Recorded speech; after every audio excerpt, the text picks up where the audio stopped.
पावन सार शब्द सभी को पढ़ना चाहिए।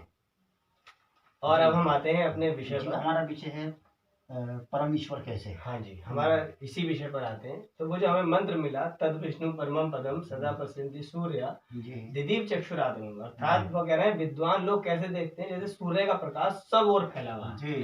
अब इन दो मंत्रों पर जब हमने मनन चिंतन किया तो हमारे सामने एक ऐसी सत्ता उपस्थित हुई जिसके ऊपर हम ईश्वर के सारे गुण घटा करके देंगे। जैसे हमारे आपके बीच में ये खाली स्पेस है जी, इस स्पेस को ही परम तत्व कहकर संबोधित किया गया है वैदिक शास्त्रों में जी। तत्व और परम तत्व, परम शब्द का क्यों लगाया गया किसी भी चीज के आगे जी। जैसे सूरज हमारे जीवन का आधार है जी, सूरज के बिना हमारा जीवन नहीं चल सकता। जल के बिना हमारा जीवन नहीं चल सकता। अग्नि के बिना हमारा जीवन नहीं चल सकता। वायु के बिना हमारा जीवन चल सकता है नहीं। तो ये सब तत्व हैं जी, पृथ्वी अग्नि जल वायु आकाश तत्व, इन तत्वों से तो इसको परम तत्व क्यों कहा?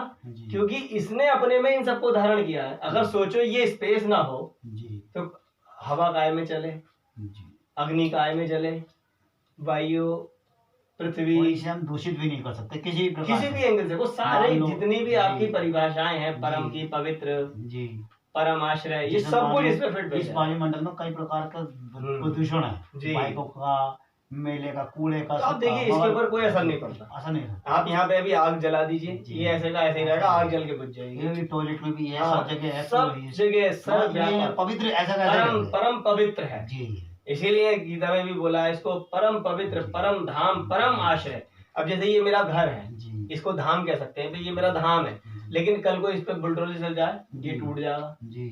तो ये धाम है, लेकिन ये जो है ये परम धाम है, ये परम धाम है। यानी कि इसे कोई बुलडोजर इसे नहीं हटा सकता। ये ऐसे का ऐसे ही रहने वाला है हमेशा। आपका ये पृथ्वी का गोला नष्ट हो जाएगा, सूरज, सारी गैलेक्सी नष्ट हो जाएगी, लेकिन ये ऐसे का ऐसे ही। जो लोग जितने भी धर्म ग्रंथ हैं हमारे, यानी कि जो मानो हमारी बाइबल है, खुदा का भी जिक्र इसी चीज का करा है जी जी जी। अब जैसे खुदा देखिए, खुदा के लिए क्या बोला है? जो खुद बना उसे खुदा कहते हैं जी। अब क्या इस चीज को किसी ने बनाया? ये जो आप सभी दर्शकों को भी बता दूं, ये जो ये खाली खाली जगह आपके चारों ओर नजर आ रही है, क्या इसे आपने बनाया है? आप जहाँ रह रहे हैं आपने चार दीवारें खड़ी करी, आप उसमें रहने लगे, तो चार दीवारें आपने जिस चीज में खड़ी करी है वो तो पहले से पहले ही है। ऐसी आप उन्हें देखिए, जो हमारा वैज्ञानिक है ना, जो वैज्ञानिक मत जो है वो मानता है ना बिग बैंग जी, वो मानता है कि एक धमाका हुआ जी। उसका सोच रहा है धमाके से पहले ये सब कुछ एक सुगड़ा हुआ बिंदु रूप था जी, और अब ये फैलता चला जा रहा है, फैलता चला जा रहा है। वो एक उदाहरण देते हैं गुब्बारा। गुब्बारे में हवा भरो, तो जहाँ पे आपने हवा भरी वहां पर कुछ चीजों को रखा, अब आप हवा भरते रहोगे तो वो चीजें अपने आप में दूर होती रहेंगी। अब ये सोचो कि गुब्बारा फैल काय में रहा है भाई। जो भी चीज बिग बैंग जो हुआ वो किस चीज में हुआ? इसी चीज में हुआ, इसमें हुआ, तो ये तो पहले से ही हुआ ना जी। समझ रहे हैं आप? ये चीज तो पहले से ही है ना, ये सुखड़ सकती है ना, ये बड़ी हो सकती है ना छोटी हो सकती है। इस जगह में ही आपका मकान छोटा बड़ा हो सकता है। आप इस चाहे आज चार दीवारी को बढ़ा करके और दुगना कर लीजिए, जो तिगुना कर लीजिए। ईसाइयों का धर्म है उसमें भी वाहे गुरु का, वो भी इसी का जिक्र है, वो भी इसी का ईश्वर के विषय में जहाँ कहीं भी आपको गुणों का वर्णन मिलेगा, वाहे गुरु तो सरदारों का हुआ नहीं, मतलब मानते तो निराकार ईश्वर को ही। हाँ, सभी जगह तो उनका जिक्र है अपने धर्म में, वहाँ परम पवित्र का जिक्र आया है जी। तो परम पवित्र आत्मा जिसको कहा गया है, तो परम तो ये हो ही गया जी, ठीक है, क्योंकि पवित्र है, तो गंदा नहीं हो सकता किसी प्रकार से जी। तो परम पवित्र ही है। अब आत्मा का मीन्स उन्होंने ऐसा बना दिया कि एक सुप्रीम पर्सनैलिटी, यानी कि एक ऐसी पर्सनैलिटी जो हमारा अगला विषय आएगा, कभी जीवात्मा में हम चर्चा करेंगे, तो उसमें बताया जाएगा कि वो कौन सी पर्सनैलिटी हो सकती है। अभी जो हम आ रहे हैं वो हमारे परम ईश्वर कैसे। तो ये परम ईश्वर कैसे, इसके ऊपर हमें समझना है जी। ये जो परम ईश्वर है इसको इसीलिए कहा गया है, ईश्वर का एक अर्थ होता है नियंत्रण करने वाला जी। इसे ही निराकार बोलते हैं लोग, इसे ही कहते हैं भाई। अब आप देखिए ना, अब आप इसका कोई रूप रंग आकार देख रहे हैं क्या जी? क्या आपने इसे अपनी आंखों से देखा है? इसे सृष्टिकर्ता बोलते हैं, इसने रचा है। इसे सृष्टिकर्ता, इसे रचनाहार, इसे सब कुछ इसीलिए कहा जाता है क्योंकि ये सारी हमारी मनोकल्पनाएं हैं। हमने अपनी कल्पनाओं से जाना है कि किसी ने सृष्टि को बनाया होगा, किसी ने ऐसा किया होगा। जबकि ये सब कुछ जो क्रिएट हो रहा है वो इसमें हो रहा है जी, इससे बाहर कुछ भी नहीं है। पहले तो यही होगा। हाँ, सब कुछ सूर्य को उत्पन्न हुआ होगा तो इससे ही सब कुछ इसमें ही हो रहा है। उजाला हुआ तो तब देखा होगा फिर सब कुछ इसमें ही हो रहा जी। है, इससे ही हो रहा है। इसीलिए इसको जगत का सृष्टिकर्ता, जगत का पालन करने वाला लोगों ने अपने अपने शब्दों में संबोधित किया। हिरण्य गर्भ का मतलब क्या है? हिरण्य गर्भ का मतलब है गर्भ, जैसे माँ का गर्भ होता है, बच्चा गर्भ के अंदर होता है, ऐसे ही हम सब इसके अंदर है, सृष्टि के अंदर है। हम सब इसके अंदर ही तो है। जी जी जी। इससे बाहर तो हम है ही, जी इसलिए इसको हिरण्य गर्भ भी कहा जी। गया है।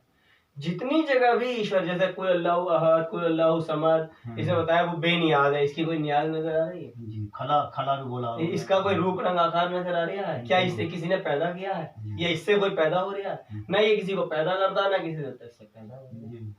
अब आ गए कि यही सब कुछ है, इसके अलावा और जितना भी कहीं वर्णन किया गया वो शब्द चातुर्य तो आ जाएगा जी, लेकिन फिट इस पे नहीं बैठेगा। अच्छा, तो ये क्या हुआ? ये सत हुआ जी। अब जैसे ये मोबाइल है जी, ये हमें दिख रहा है, ये सत है जी, लेकिन इसे अभी हम तोड़ दें, फोड़ दें, जला दें आग में तो नष्ट हो जाएगा जी। तो वो जो वो सत है वो नष्ट नहीं हो सकता। अच्छा, जो वो बोलते हैं, जो हमारे महामुनि रह चुके हैं, महापुरुष रह चुके हैं, वो बोलते हैं सच्चित आनंद, तो वो इसी का जिक्र करते हैं। यही टॉपिक आ रहा है। देखो, जब हम किसी सही विषय पे चर्चा करते हैं तो विषय के अनुकूल अपने आप बात आगे बढ़ती है। जी। अभी मैं आपको सत संबोधित कर रहा था जी। तो ये जो मोबाइल है, ये हमें दिखाई दे रहा है, ये सत है जी, लेकिन ये परम सत नहीं है। क्यों? क्योंकि अभी इसे तोड़ फोड़ सकते हैं, जला सकते हैं, नष्ट कर सकते हैं, इसकी स्थिति को बिगाड़ सकते हैं जी। तो जब इसको बिगाड़ दिया तो ये फिर परम सत्य नहीं हुआ। यहीं से ही परम शब्द आया जी। तो परम शब्द का अर्थ है वो एज इट इज रहने वाला है हमेशा के लिए। हाँ, वो जैसा है वो ऐसे ही रहेगा, उसमें कोई रूप रंग आकार नहीं बदलने वाला। इसीलिए इसको निराकार के, क्योंकि इसका कोई आकार ही नजर नहीं आ रहा। अल्लाह शोर पल्ला शोर कहीं कुछ नजर नहीं आ रहा। मैं सफर कर रहा था तो दूर तक फैला हुआ, हाँ ऐसे ही नजर आया। इसकी लोगों ने महापुरुषों ने असीम शक्ति कहा, इसकी शक्ति असीम है, इसकी शक्ति का अनंत भी इसीलिए कहा क्योंकि हम पहुंच ही नहीं सकते, अनंत मान लिया इसको। अभी इसकी सीमाओं को लांघा नहीं जा सकता जी जी जी जी। अब आप ये चीज देखिए कि इसी के बारे में ही जी, इसी चीज के ही लिए, इसी सत्य के लिए, इसी को ही आप सोच के चलिए कि इसके लिए बोला गया परम आश्रय। अभी काशीपुर से जसपुर का था, 12-16 किलोमीटर है, तो मैं मैजिक में बैठा हुआ था, तो यही जिक्र आया। जब मैंने देखा बोल के, तो ये परम तत्व जिसे परम ईश्वर है, या जो हम समझाने का प्रयास कर रहे हैं, दूर तक आकाश की तरफ फैला हुआ है। और ये इसी चीज में चाहे मकान बना लो, ये मैं रहेगा वहीं, ये ऐसे का ऐसे ही रहेगा। आपकी मकान दीवारें बनेंगी और बिगड़ जाएंगी। अच्छा, इसी को मुझे लगता है कि जो इसका छोटा अंश है कोई आत्मा का अंदर हो। हाँ, ऐसे ही आता है, वो अगले पक्ष में आ जाएगा जी जी जी, वो अगले पक्ष में आ जाएगा, वरना फिर इसमें सब विषय गड़बड़ हो जाएंगे और फिर समझ। आज का हमारा विषय यही है ना। हाँ, परम ईश्वर जी। अब ये देखिए कि ये शुरू से है जी, सब कुछ इसमें बना जी, अब इसमें ही बिगड़ भी जाएगा जी। ये जो चाहिए हमें चीजें दिखाई दे रही हैं, ये सब एक समय पर आकर नष्ट हो जाएंगी जी। जब नष्ट हो जाएंगी तो इसको प्रलय अवस्था कहा गया जी। जब ये बननी शुरू होंगी तो इसको जो है उत्पत्ति स्थल कहा गया है। सृष्टि कई बार बनी है और अनेकों बार बनी है, बिगड़ी है, आगे भी बनेगी, बिगड़ेगी, क्योंकि चीज बनती है, एक समय तक रुकती है, ठहरती है, फिर नष्ट हो जाती है। कोई भी चीज है, अब हम पैदा हुए हैं, बड़े हुए हैं, बुढ़ापे में जाएंगे, शरीर नष्ट हो जाएगा। जो मूवमेंट पूरी प्रकृति को कर रहा है वो यही कर रहा है, इसके अलावा और कैसे हो सकता है? होगा कैसे? आधार, परम आधार तो इसे ही कहना पड़ेगा ना जी, यानी परम आधार तो इसे ही कहना पड़ेगा। पूरी सृष्टि का जो आधार है वही परम तत्व है, इसके अलावा अब कोई भी चीज कैसे बनेगी जी। और यही पूरे पेड़ पौधों, जमीन, आकाश की जो मेंटेन कर रहा है, कुछ भी तारे वारे जितने ब्रह्मांड है, कुछ इसमें ही बना है, इसमें बना है, इससे नहीं बना है, इसे चला रहा है। हाँ, इससे नहीं बना है जी जी जी, यानी कि इससे नहीं बना है, इसमें ही बना है जी। जब इसमें बना है तो ये तो मेन अथॉरिटी हो गई।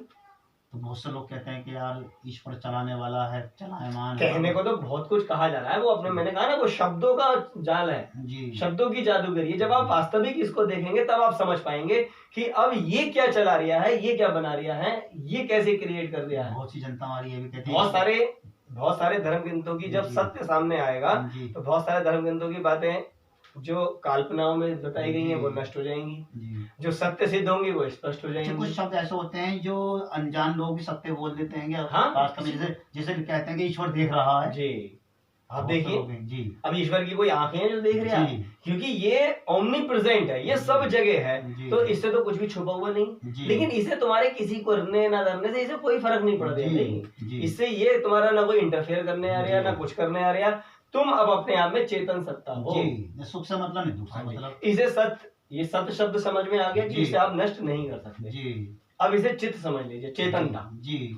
चेतनता का जो सबकी गतियों को गति देने वाला है, चलाने वाला, जो सब कुछ नहीं चलाने वाला नहीं जी, चलाने वाले का मतलब ये वो हो गया जी, ऑपरेटर ना ना ना ना जी।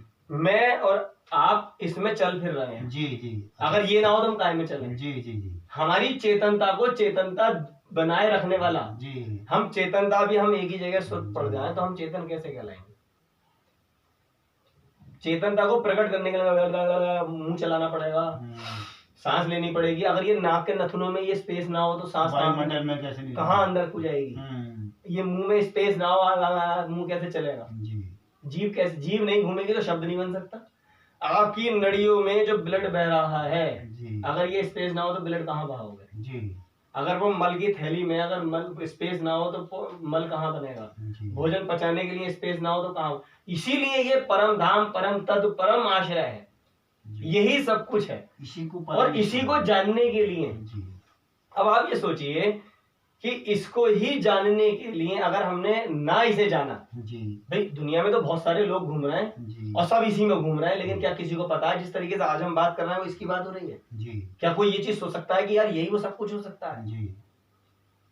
नहीं सोच पा रहा ना, वो तो चल लिया फिर यार उसे क्या फर्क पड़ रहा है। जिनके अंदर जिज्ञासा जागती है और इसे जान लेते हैं जी, इसे जान लेने के बाद में जो एक सेटिस्फेक्शन होता है ना, संतुष्टि होती है, वो अद्भुत होती है। कैसी संतुष्टि होती है?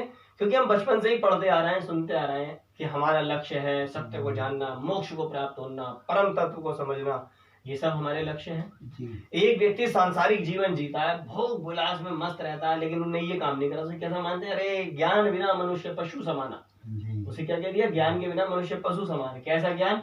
ईश्वरीय सत्य का ज्ञान। तो वो सब कुछ करने के बाद भी उसे पशु कहा जा रहा है। तो कैसे ज्ञान को?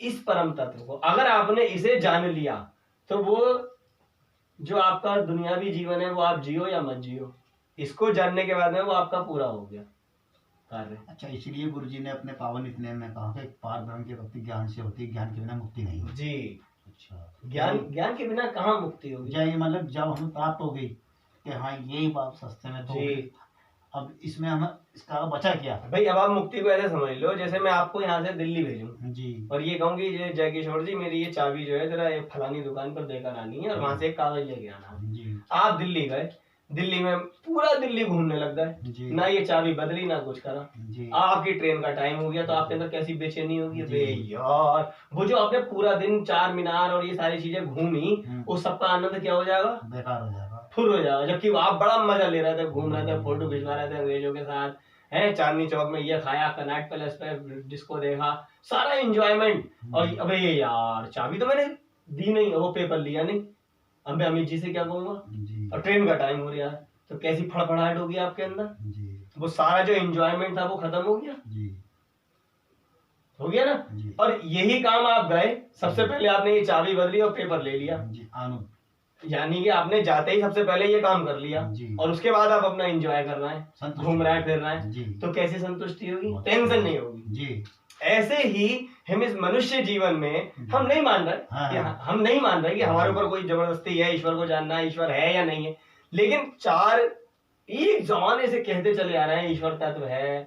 अनेकों ऋषि मुनि एक चीज को, हमें जरूरी थोड़ी उन्हें झूठा साबित करें भाई, उनको जब सच करने का हमारे पास एक ऑप्शन है तो हम उसे क्यों ना अपनाएं?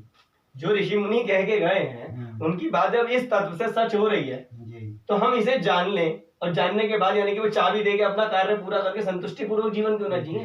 फिर वो काफुर तो नहीं होगी जी। आप समझ रहे हैं ना जी। तो इसे जानने के बाद लोग कहते हैं कि ईश्वर का हमारे जीवन में क्या रोल है, क्या करेगा वो, क्या वो ये कर रहा है? हमारे जो पूर्व में महर्षि जो हमारे विद्वान लोग रह चुके हैं चाहे तो जो ध्यान लोग करते वो इसी का करते थे। वो ध्यान जो करते थे वो एक कल्पना में मानते थे कि एक परम तत्व है, वो शायद हमारी तरह आपकी तरह इसकी बात नहीं करते थे। अच्छा, मुझे जहां तक लगता है करते थे इसी परम तत्व की। वो मुझे क्यों नहीं लगता है, क्योंकि बहुत सारे मंत्रों में आता है कि उस परमात्मा की उपासना करो। हाँ, सही करो। वो परमात्मा। जी। तो ये ग्रामिकल अगर हम शब्दों में देखें, ग्रामर के अनुसार उस शब्द हम उसके लिए यूज करते हैं जो यहाँ मौजूद नहीं है। मैंने अभी किताब में पढ़ा था, जो महर्षि दयानंद जी ने जो 100 से ऊपर जितने ईश्वर के गुण हैं वो बताए हैं, उसमें भी उस शब्द का ही आया है। उस परमात्मा की, यानी कि इस चीज को हम जानते नहीं। अब हम क्या कहेंगे, इस परमात्मा की, इसने ऐसा कहा, इसके ऊपर सारे गुण फिट हुए। तो मैं समझता हूँ कि वहां जो बातें कही गई हैं वो काल्पनिकता में कही गई हैं। जब देखा नहीं सुना नहीं तो हाँ, जब जाना नहीं है तो कल्पनाओं में कही गई है, तो इशारे दिए गए हैं। जो उन्होंने ईश्वर को ढूंढा इसी को, मगर अंतर मन में। हाँ, अगर मान लीजिए वो इसको सपोज करो हमें आपको एक किताब लिखने को कहा जाए, तो क्या हम ऐसा लिखेंगे वो परमात्मा ये परमात्मा? हम तो सीधा कहते हैं, बोले भाई साहब ये जो तेरे चारों तरफ है, ये खाली खाली जगह है, दीवारों तेरे बीच में जो स्पेस है, यही वो परम तत्व है जी। तो ये चीज उन लोगों ने क्यों नहीं लिख दी जी? जाने नहीं तो कैसे लिखते बताइए, है नहीं? तो वहां मैंने कहा ना, ये शब्दों की जादूगरी है, शब्दों का ताना बाना बुन करके रखा है। अब उस शब्द में लोग घुस रहे हैं, जान रहे हैं, कुछ अपना समय खराब कर रहे हैं, कुछ आनंद ले रहे हैं, कुछ मस्त हो रहे हैं, कुछ पागलों की स्थिति में पहुंच रहे हैं, कॉन्शियस सबकॉन्शियस अनकॉन्शियस वाले इसमें भी। बहुत से लोग कह देते हैं ये कुछ नहीं है, खाली स्थान है, खाली। तो इस खाली जगह मानने वालों के लिए ये सब कुछ है और ना मानने वालों के लिए निराकार है, कुछ भी नहीं है। तो है तो दोनों ही अपनी जगह पे सही जी। भाई हम इसे मान रहे हैं तो हमारे लिए सब कुछ है, हम इसके बिना एक पैर भी आगे ना बढ़ा पाएंगे, अगर ये ना हो तो पैर कहाँ को बढ़ाएं। तो हम इसलिए इसको धन्यवाद देते हैं जी। जो नहीं दे रही है धन्यवाद, उसका भी क्या कर लोगे जी। जो दोगे तो वो कैसा कहलाएगा? थैंक्सफुल पर्सन कहलाएगा कि हाँ भाई ये थैंक्सफुल है, भाई ये जो है इसका क्या कर रहा है, अपना आपको ऋणी मान रहा है कि अगर ये ना होता तो हम ऐसा नहीं। अच्छा, आध्यात्मिक ज्ञान के आधार पर हम ये भी समझ सकते हैं, बहुत से लोग जो नहीं जानते होंगे, जो देखा नहीं, तो वो ध्यान के द्वारा ये स्पेस हमें अनुभूति शायद कराता होगा अंतर मन के द्वारा। हाँ नहीं, देखिए आप क्या है, अंतर मन के द्वारा जब हम किसी चीज को जानना और समझना चाहते हैं, जैसे कि हम लोग मान लो वास्तव में, जैसे आज आपकी छुट्टी है, आपको समय मिला तो हमारी वार्तालाप आमने सामने हो, बाई टाइम नहीं मिल पाते तो हम फोन के द्वारा बात करते हैं। मतलब बात तो सत्य की होती है मगर वो होती निराकार रूप नहीं है।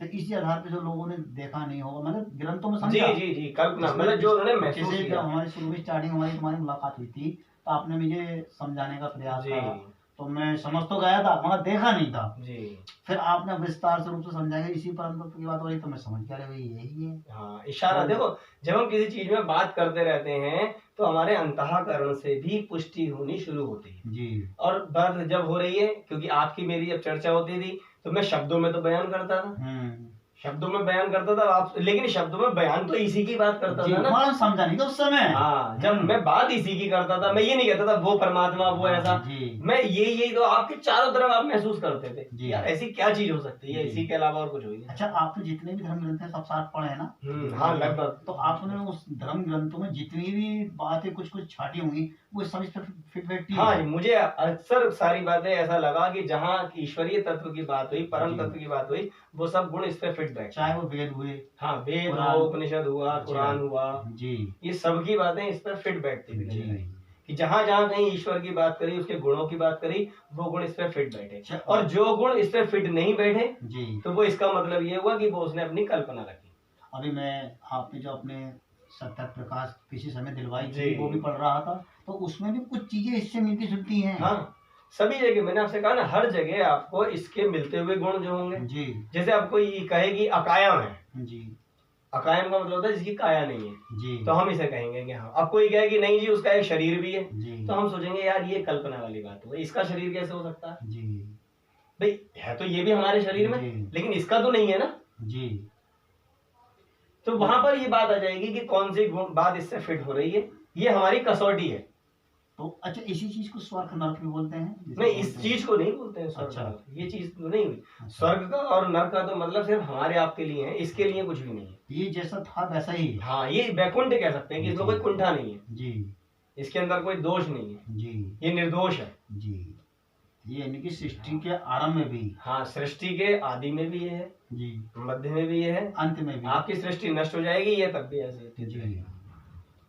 अब हमारा अगला विषय मैं समझता हूँ, अगर इसमें कुछ और शंका हो तो आप पूछिए। नहीं, आपका बहुत बहुत धन्यवाद। अगला विषय हमारा जो भी आप रखना चाहेंगे है, आपने जनता को और हमें भी बहुत अच्छे ढंग से समझाया कि परम ईश्वर कैसे है। अभी इसमें इसी में देखिए आप एक चीज और आप इसमें समझ जाएंगे, हमारे जो अध्यात्म के अंदर 3 तरह की सोच के लोग हुए हैं जी। एक हुए त्रैतवाद जी। एक हुए हैं अद्वैतवाद जी। और एक हुए हैं द्वैतवाद। जी। अद्वैतवाद में क्या माना जाता है कि एक यही है, इसके अलावा और कुछ नहीं है। द्वैतवाद में, अद्वैत में, अद्वैत का मतलब अकेला। अच्छा। हाँ, इसके अलावा कोई दूसरा है नहीं। अच्छा। अब यही अगर एक है तो फिर हम और आप कौन है? जी। हम और आप इस शरीर से बने हुए हैं, ये शरीर प्रकृति से बना है, इसमें नष्ट हो जाएगा। जी। तो हम अपनी कोई सत्ता को नहीं मानना, हम एक भ्रम है ऐसा मानते हैं कि यही एक है। अद्वैत में भी बहुत सारे पार्ट बने, द्वैत अद्वैत है और अचिंत्य भेद अभेद वाला अद्वैत दर्शन, इसके बहुत सारे पार्ट, अद्वैत के बहुत सारे बने। क्या जरूरत पड़ी बनने की? क्योंकि जितने पढ़ने समझने वाले थे उनको ऐसा लगा कि यार नहीं, कुछ तो है, कोई चीज है जिसे हम मिस कर रहे हैं। तो आगे बना द्वैत। द्वैत में वाले विद्वानों ने, जिनको आप परम वैष्णव मानते हैं, इस्कॉन वगैरह वाले, गौड़ीय वैष्णव मठ वाले आते हैं, उसमें आते हैं कि 2 चीजों को उन्होंने माना। एक माना इस परम तत्व को, ईश्वर तत्व को, और दूसरा माना आत्मा को। यानी कि जीवात्मा आत्मा है और ये परम तत्व है। इसके अलावा जो भी कुछ है वो नश्वर है। बाकी ने क्या माना कि माया माना। अब कुछ लोग क्या कहते हैं, बोले साहब ईश्वर की उपाधि क्या है? अरे भाई, ईश्वर की क्या उपाधि होगी? तुम अपने आप से जो बनाना चाहो वो बना लो। अब ये आपने इसको देखा, इसको जाना, इसकी कोई उपाधि नजर आ रही है? नाम भी लोगों ने दिए हैं अपनी तरफ से, तो लोगों ने अपनी अपनी कल्पना है, शब्दों के जाल में फंस रखा है व्यक्ति को। भाई मुझे तो इसमें कहीं कोई उपाधि नजर नहीं आ रही कि हम उन्होंने क्या कहा, ईश्वर की उपाधि माया है, जीवात्मा की उपाधि अज्ञान है। तो जबरदस्ती की उपाधि बना दी। माया वो अलग तरीके से कह रहा है। माया भ्रम को ही तो कह रहे हो, और क्या कह रहे हो आप बताओ? भ्रम को ही तो कह रहे हो। जब आपके अंदर से ये भ्रम खत्म हो जाए कि मैं कुछ नहीं हूँ, मैं तो शरीर नश्वर है, मैं हूँ ही क्या। एक शब्द कई मायने भी तो होते हैं, शब्द कोश के अनुसार हो सकता है कोई मायने। जब आप किसी एक उसमें जा रहे हो, जब आप ये सोच रहे हो कि मैं शरीर भी नहीं हूँ, मैं ये भी नहीं हूँ, मैं वो भी, तो मैं हूँ क्या फिर? तो जब आप इस अवस्था में पहुंचते हो तो यही ब्रह्मभूत अवस्था हो जाती है। तो मैं तो ब्रह्म हूँ, अहम ब्रह्मस्मि तत्त्वमसि, तुम ही सब कुछ हो। जबकि वास्तविकता में ऐसा, इसको जानने के बाद मुझे नहीं प्रतीत हुआ कि ऐसा कुछ है। अब आया त्रैतवाद। त्रैत में 3 चीजें नजर आई, जिसको मैं थोड़ा सा रिकमेंड करता हूँ। क्यों? क्योंकि मुझे इसको जानने के बाद में ये 3 चीजें दिखी। एक ये परम तत्व, इससे कोई, ये निर्लेप है, किसी चीज से इसका कोई मतलब नहीं है। दूसरा मैं, जीवात्मा, मैं अपने आप को देख रहा हूँ। अब मैं क्या, मेरे से पूछा जाए कि ये शरीर किसका है, तो मैं क्या कहूंगा, भाई इसका नाम अमित सक्सेना है, किसी ने नाम रख दिया जी। और ये शरीर किन तत्वों से बना है? 5 तत्वों से मिलकर के बना है। तो ये क्या है? क्या मैं हूँ? ये मेरा है। मेरे हाथ में चोट लगती है, मेरे शरीर में चोट लगती है, तो मैं क्या कहता हूँ, अरे डॉक्टर साहब देखना जरा मेरे शरीर में ये कैसे दाने हो रहा है। मेरा घर, मेरा मकान, मेरी दुकान, ऐसे ही मेरा शरीर जी। तो मैं तो शरीर नहीं हूँ ना, मैं घर नहीं हूँ, मैं मकान नहीं हूँ, तो मैं कुछ हूँ। तो मैं समझ में आ रहा है कि मैं बचपन में था, अब हूँ, बुढ़ापे में भी रहूंगा, मैं हूँ कुछ जो एज इट इज हूँ। मेरा शरीर अब साथ नहीं दे रहा। बचपन में मुझ में कुछ अज्ञानताएं थी, बचपन में मुझ में कुछ कमियां थी, अब थोड़ी सी कुछ सुधार है। हो सकता है बुढ़ापे में मेरा शरीर साथ ना दे, शरीर में कुछ कमियां आ जाए, लेकिन मैं तो एज इट इज हूँ। मैं तब भी कुछ करना चाहता था, अब भी कुछ करना चाहता हूँ, और बुढ़ापे में भी करना चाहूंगा। तो मैं कुछ हूँ। तो ये एक चीज है ये जिसको प्लस आप, हाँ, एक मैं, एक मेरा शरीर जी। और एक ये, तो ये तो मैं और शरीर, मैं तो शब्द में आ गया ना। हाँ, मैं शब्द में आ गया, लेकिन हम कह किसको रहे हैं? अपने शरीर बोल रहे हैं मैं ना जी। मैं, मेरे शरीर की बात थोड़ी हो रही है। मैं तो ये कह रहा हूँ कि मेरा शरीर है, तो मैं कौन हूँ फिर जी? मेरा कहने वाली चीज कौन है जी? कुछ विद्वान हैं इस समय पर, एक उभरते हुए दार्शनिक हैं प्रेमजीत सिरोही जी। उनका ये मानना है कि ये जो मैं है जी, वो हमारे शरीर का ही कोई एक अंग होगा जी। चाहे वो मस्तिष्क में हो, दिमाग में हो, किसी में भी जी। जो मेरा मकान है, मैं इस मकान के ही किसी एक कोने का हिस्सा होऊंगा। अच्छा। ऐसा उनका सोचना ऐसा हो गया, जैसे ये मेरा मकान है और मैं इस मकान की छत के किसी कोने में कहीं एक कील सी लगी हुई होऊंगा, तो मैं क्या कहलाऊंगा? इस मकान का होलसेल मकान ही तो कहलाऊंगा। जबकि मैं तो मकान नहीं हूँ, मैं मकान में लगी हुई कीले भी कहले भी नहीं हूँ, मैं मकान का कोई अंग भी नहीं हूँ। तो उस मैं को वो अपनी कल्पना में कह रहे हैं। अभी वैज्ञानिकों ने सिद्ध नहीं करा, क्योंकि वो अपने आप को थोड़ा साइंटिफिक रूप में लेके चलते हैं, तो कल्पना में ही तो है ना उनका, वास्तव में तो वो नहीं जानते। लेकिन ऋषि मुनि संत इत्यादि जो बता के चल रहे हैं, और जो हमें प्रत्यक्ष में भी दिखाई दे रहा है, भाई हमें 3 चीजें महसूस हो रही हैं। शरीर प्रकृति से बना, एक मैं, जो चेतनता है, शरीर तो मेरा नश्वर है, अभी मर जाए, प्राण निकल जाएंगे, इसमें तो शरीर तो यहीं पड़ा रहेगा, वो चेतन तत्व तो नहीं है, वो चेतन तत्व। और ये सत, सत चित, ये सत, मैं चेतन, मैं चेतन, अगर ये सत ना हो तो बोलने वाला चेतन जो जीवा, हाँ, मैं जो चेतन, जो कुछ क्रियाशील हूँ, मैं अगर इसमें ना गति करूं, ये ना हो तो मैं कहाँ पे चलूंगा। ये सारी चेतनता को चेतनता प्रदान करने वाला, इसलिए इसको सत चित कहा। सत चित, और जब मैं इससे मिल गया, माने ये चित माने जो हम चेतन, हाँ, चेतन आनंद आने है इसमें, जो ना जो इससे मिल गया जी। जैसे ये बाइक की चाबी है, ये मैंने आपको गिफ्ट कर दी, तो बाइक पाके आपको खुशी मिली जी, वो जो खुशी मिली वो आनंद है जी। तो इसको जानने के बाद ये चेतन ने जब इसको जान लिया, इस परम तत्व को जान लिया, तो सत और चित आनंद हो गया। यानी कि जो सत्य को जान जाता है वो व्यक्ति आनंद में रहता है। हाँ, ये कौन काम कर लिया। इसीलिए शास्त्रों में जी, मैं काम करके आता हूँ तो मुझे खुशी होती है कि मैं फ्री हो गया, हाँ। अब मेरे को टेंशन नहीं है, फ्री होकर बात करता हूँ, क्योंकि वो जो मेरा पूरा काल था वो पूरा हो चुका है। इसलिए लोगों ने जो सचित आनंद कहा, सचित आनंद जो कहा ना, ईश्वर सचिदानंद विग्रह, यानी कि सचित आनंद का विग्रह शब्द को कहा जी। तो ऐसा जीवात्मा जिसने अपने इस सत्य को जान लिया, इससे अपना नाता जोड़ लिया, वो विग्रह ईश्वर विग्रह कहलाता है जी। ऐसे ही ईश्वर विग्रह ऋषिनाथ रत्नाकर जी महाराज हो सकते हैं, वाल्मीकि जी हो सकते हैं, है ना, हमारे ऋषि वाल्मीकि जी, वो भी हो सकते हैं, राम भी हो सकते हैं, कृष्ण भी हो सकते हैं, शिव भी हो सकते हैं। जितने भी तुम अब तक कोई सा भी एक को उठा के ले आओ जी, उसने इसको जाना होगा तभी वो बनेगा, जब तक इसको नहीं जानेगा वो नहीं बनेगा जी। जिसने सत्य को जान लिया जी, वो इसका विग्रह बन गया जी। उसके अंदर जो आनंद की अनुभूति होगी वो कभी नष्ट होने वाली नहीं है। बाइक आपने पाई, आपको खुशी मिली, अभी बाइक का एक्सीडेंट हो जाए, टक्कर हो जाए, आपको दुख हो जाएगा जी। लेकिन इसको आपने पा लिया, ये आपसे गायब होने वाला नहीं है जी। यही है वो सच्चिदानंद विग्रह। अच्छा, बहुत से लोग ऐसे होते हैं कि देख नहीं लिया, समझ लिया, फिर भी इससे मतलब हमें जो चीज को जोड़ने वाली बात बताई आपने, जोड़ नहीं पाते, जुड़ जाते हैं। नहीं, देखिए आत्मा के रूप में आत्मा का जो कार्य था वो पूरा हो गया जी, लेकिन अब जो उसने अपनी सोच विचार बना रखी, क्योंकि उसके ध्यान में नहीं है ना, उसने जिज्ञासा नहीं है। व्यक्ति जी के बाबूजी के पास गए थे तो उन्होंने कहा था मैं हूँ ना बताया था, देखने के बाद होने के बाद में ना होने वाली स्थिति में चले जी जी जी। अब ना होने, भाई अब मैं इसे होना मान रहा हूँ कि ये है तो मैं होने में आ रहा हूँ, अब मैं कहूँ ये तो कुछ भी नहीं है तो मैं ना होने में चला जाऊंगा। भाई मैं बना हूँ, कल को बिगड़ जाऊंगा और नष्ट हो जाऊंगा, अब मैं नष्ट होने में जा रही हूँ जी। मैं ये क्यों सोच रहा हूँ कि मैं नष्ट होने में जा रही हूँ। देखिए सारी बात शुरू से लेकर हम इस सिरे पे आते हैं कि जो आधार है, मूल ये, हाँ यही शुरू है और यही खत्म है, इसी को परम ईश्वर कहा है, यही इसी को परम तत्व, परम धाम, परम सत्य, इसके अलावा और कोई नहीं हो सकता जी। आप जो हमेशा से आपके साथ रहे, हमेशा रहने वाला हो। जी आपका बहुत बहुत धन्यवाद, और आपने मुझे इतनी दूर से चल के आप समय देते हैं और जनता को और हमें भी पूर्ण जानकारी देते हैं कि परम ईश्वर कैसे है, और हमारी जनता को भी पता चले गया होगा वास्तव में, कहीं भटकने की जरूरत नहीं है। कोई किताब पढ़ने अगर वो समझते हैं, ये भाई जगह जगह किताबों का आधार पर इसे मिला के देखें और उनको वास्तविक समझ में आ जाएगा कि परमेश्वर कैसे है। जी जी जी, बहुत बहुत धन्यवाद। मैं भी यही चाहता हूँ अपने दर्शकों से भी, और कि भाई कम से कम उलझो नहीं, सुलझने की कोशिश करो। उलझाने के लिए बहुत लोग हैं जी, तो उलझने से बजाय सुलझने की कोशिश करो, अपने आप से विचार मंथन करो जी। अगली वीडियो हमारी जो जनता के सामने हम बताना चाहता हैं कि अगले भाग में हमारी अगली वीडियो जो पेश होगी तो अमित जी के द्वारा ही, वो है कर्म का भोग। अच्छा जी, हमारे मित्र चाहते हैं कि कर्म भोग पर चर्चा की जाए, तो हम आपसे अगली वीडियो मिलेंगे। आप सभी को नमस्ते जी।